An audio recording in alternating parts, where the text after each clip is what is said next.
So today we are starting a brand new book called Armstrong and the Mouse, which is about an adventurous mouse and his journey all the way to the moon.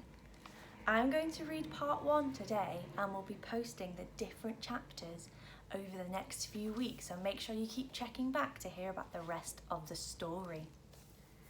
I'll start today with the Stargazer. A small paw turned the little wheel of a gigantic telescope, and a tiny bundle of grey fur peered through the iron tube, full of glass lenses. Now the picture of the starry sky was perfectly clear. "Incredible!" murmured the mouse. Every night the mouse observed the night sky. He was particularly fascinated by the moon.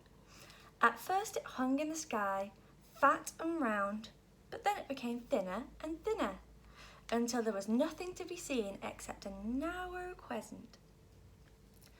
The following night it had disappeared completely. The little mouse recorded every detail of the observation. You can see him here, looking through his special telescope to look at the moon and how it changes. All the mice in the town met regularly at a secret place. There were boxes and cartons piled right up to the ceiling, and their contents made this place into an absolute paradise for mice. The little mouse set off to meet his fellow mice there. He proudly showed the others everything he had discovered through his telescope. "The moon is a giant ball of stone." With shining eyes and a voice that trembled with excitement, he told them all that he knew. "The light from the sun is what makes the moon shine and..." The little mouse broke off in mid-sentence. He could see that nobody was listening.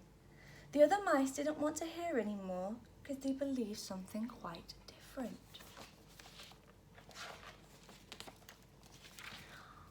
You can see here, look at all of the mice running off to look at something else.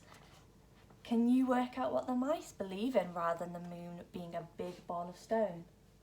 What do you think the mice think it is? We'll have to find out. The tale of the big cheese. For mice, there is nothing more wonderful than cheese. Spicy or mild, creamy or hard with holes in it. Cheese runs a mouse's life.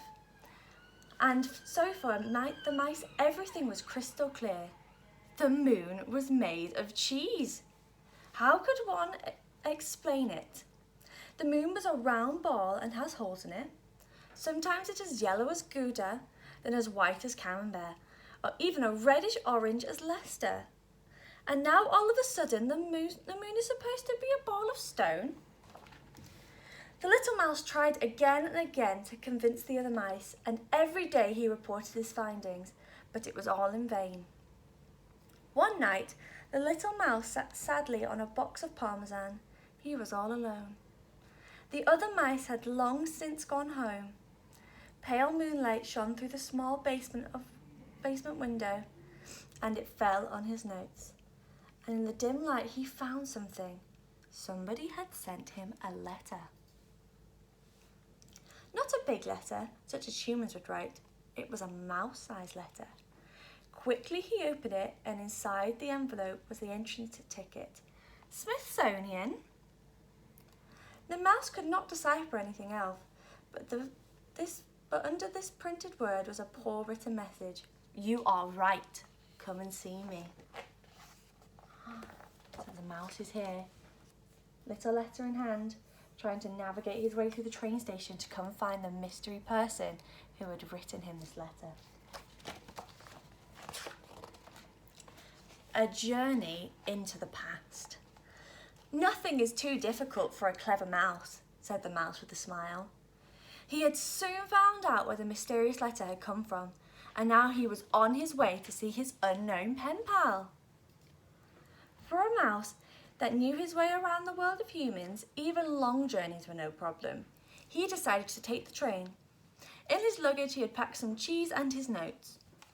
When no one was looking, he climbed onto a pile of suitcases and jumped into a carriage. The guard blew his whistle and the train rumbled on its way. "I wonder what I'll find there." murmured the four-legged passenger. Wow! Cried the little mouse. His squeaky voice echoed through the cavernous room. A museum full of human inventions. The little explorer trotted reverently through the hallway toward a staircase that led down into the basement. The rooms below were dusty and dark and packed with relics from the past. Oh, look, he squeaked to himself. Someone had done a chalk drawing on the wall portraying a little winged mouse. Below it was an arrow.